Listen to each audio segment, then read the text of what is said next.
علاوہ اور کون سی انجمنیں ہیں جو کہ وہاں پر سماجی کام کر رہی ہیں جرمنی میں؟ سماجی کام کے لیے بھی وہاں پہ انجمنیں موجود ہیں.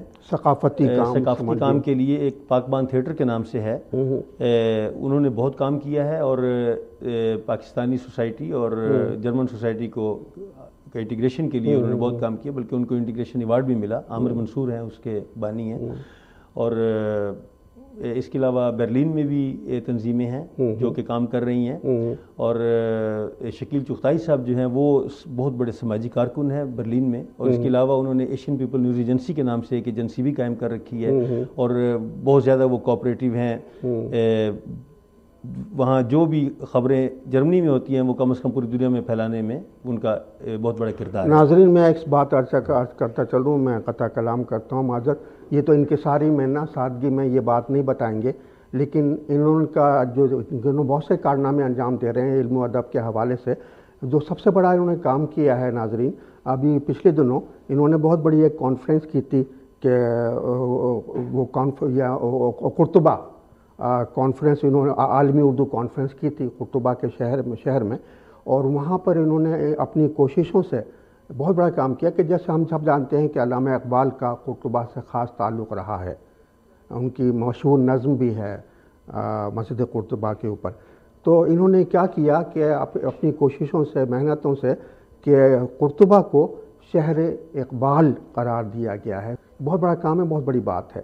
تو اس سلسلے میں آپ کو مبارک ہو شفیق مراد صاحب. آپ تو انکساری میں نہیں بتا رہے تھے یہ بات، لیکن یہ میں تو اب بتا رہا ہوں، لوگوں کو پہلے سے معلوم ہے. یہ آپ کا واقعی بہت بڑا کام ہے کہ جو آپ نے انجام دیا ہے کہ قرطبہ کو شہر اقبال قرار دیا گیا ہے. اور ہمیں کچھ بتائیے ہمارے ناظرین کو تاکہ ان کو بھی تحریک ہو، کیونکہ ہم دیکھتے ہیں اپنے شفیق مراد صاحب کہ ہر مغربی دنیا میں آباد بہت سے لوگ ایسے ہیں جن میں صلاحیتیں بھی ہیں، ان کے وسائل بھی ہیں، لیکن یہ ہے کہ ان کو کوئی ایکٹیویٹ کرنے والا نہیں ہے. وہ مطلب عملی طور پہ ان چیزوں میں شامل نہیں ہو پاتے ہیں. تو اس لیے ہم چاہتے ہیں کہ زیادہ سے زیادہ آپ بتائیں تاکہ ان کو بھی تحریک ملے. اس کے لیے یہ ہے کہ ہم نے مثال کے طور پہ ایک پروگرام فرت عباس شاہ پاکستان سے یہاں تشریف لائے تو ہائیڈلبرگ یونیورسٹی میں ان کے اعزاز میں ہم نے ایک پروگرام کروایا. پھر ڈاکٹر تقی عابدی کے اعزاز میں ہم نے ایک اقبال سیمینار منعقد کیا ہائیڈلبرگ یونیورسٹی میں. اس کے بعد یہ ہمارا جو اگلا تھا وہ یہ تھا کہ قرطبہ میں کانفرنس کا انعقاد کیا جائے. تو قرطبہ کانفرنس جو ہے وہ بہت کامیاب رہی، جس میں امریکہ اور کینیڈا اور یورپ کے دیگر ممالک سے دوستوں نے شرکت کی.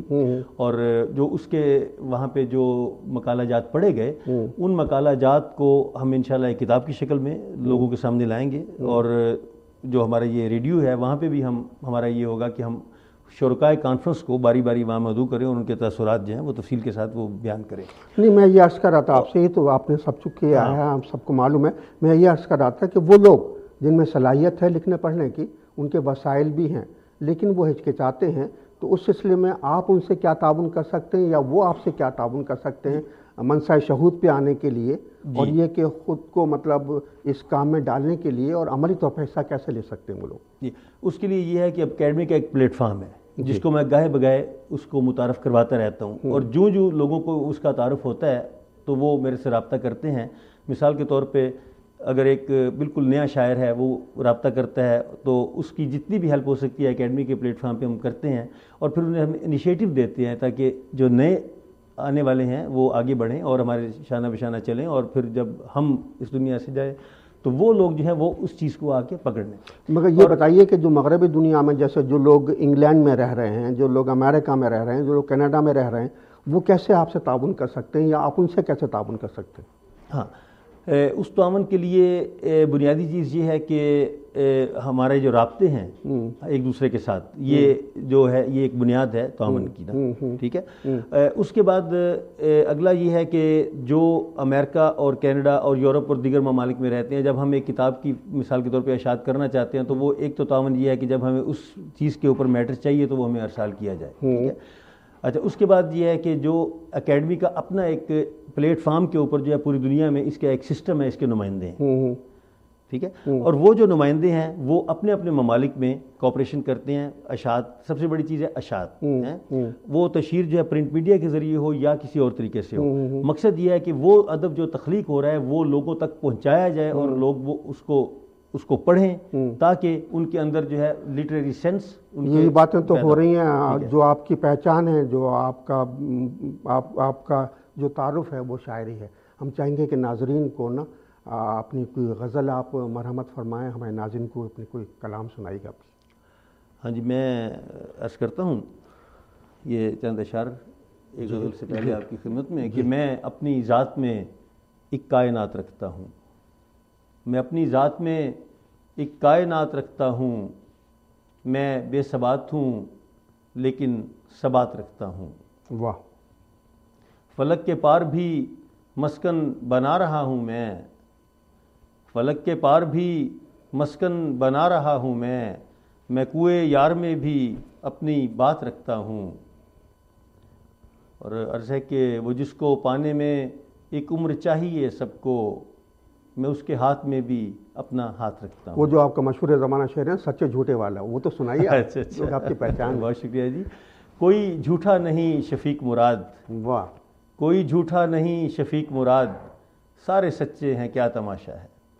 شفیق مراد صاحب، چونکہ پروگرام کا وقت ختم ہو رہا ہے تو ہم آخر میں چاہیں گے کہ آپ ہمارے ناظرین کو اور یہاں پر جو کینیڈا میں لوگ مقیم ہیں، نارتھ امریکہ میں رہ رہے ہیں، ان کو کوئی آپ پیغام دینا چاہیں. سر میرا وہی پیغام جو کہ میرا اکیڈمی کا موٹو ہے جی کہ فروغ علم و ادب کے لیے ہمیں زیادہ سے زیادہ کوشش کرنی چاہیے. جس طرح بھی کوشش کریں، چاہے وہ اپنے بچوں کو پڑھا کر ہی وہ کوشش پوری کی جائے، اور اس طرح جو ادب تخلیق ہو اس کی زیادہ سے زیادہ تشہیر کی جائے، اور یہ جذبہ رکھا جائے کہ ہم نے اس دنیا کو کچھ نہ کچھ علم کی شکل میں دے کر جانا ہے. اور اس سلسلے میں اپنے اس شعر کے ساتھ ہی جو ہے وہ اجازت چاہوں گا کہ شعور ذات وراثت میں چھوڑ جاؤں گا. شعور ذات وراثت میں چھوڑ جاؤں گا. شعور ذات وراثت میں چھوڑ جاؤں گا، کمال ذات کی تشجیر کر کے دیکھوں گا. واہ. کمال ذات کی تشجیر کر کے دیکھوں گا. سبحان اللہ. شعور ذات وراثت میں چھوڑ جاؤں گا، کمال ذات کی تشجیر کر کے دیکھوں گا.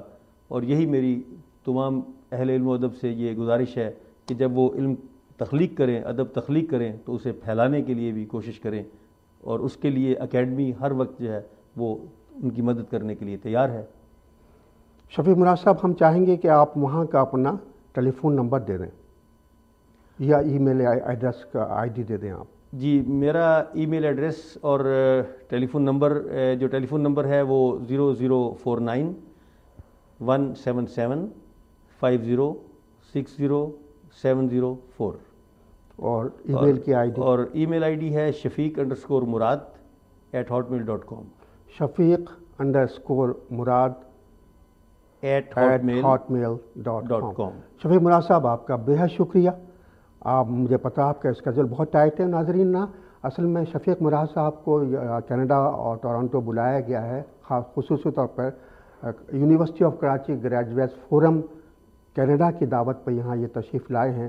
اور جیسا کہ ہم سب جانتے ہیں کہ 25 سپٹمبر کو 2010 کو یہاں جو جامعہ کراچی ادبی ایوارڈ $5000 نقد کا ایوارڈ جو دیا جا رہا ہے، اس تقریب میں شرکت کرنے کے لیے یہاں یہ تشریف لائے ہیں. ان کو خصوصی طور پر بلایا گیا ہے. اور اس کے علاوہ ان کے اعزاز میں اسی موقع پہ ایک عالمی مشاعرہ بھی ہو رہا ہے جو کہ شفیق مراد صاحب کے اعزاز میں ہو رہا ہے. تو اس میں بھی ظاہر شریک ہوں گے. اور آپ لوگ 25 ستمبر کو ان سے ملاقات بھی کر سکتے ہیں، ان کا کلام بھی سن سکتے ہیں، ان کی باتیں بھی سن سکتے ہیں، اور ان کو اپنے ملک میں، اپنے شہر میں خوش آمدید بھی کر سکتے ہیں. مراد صاحب، بہت بہت شکریہ آپ کا ایک بار پھر. ناظرین، اس کے ساتھ ہی ہمارے پروگرام کا وقت ختم ہوا. اب تسلیم الہی زلفی کو اجازت دیجیے. خدا حافظ.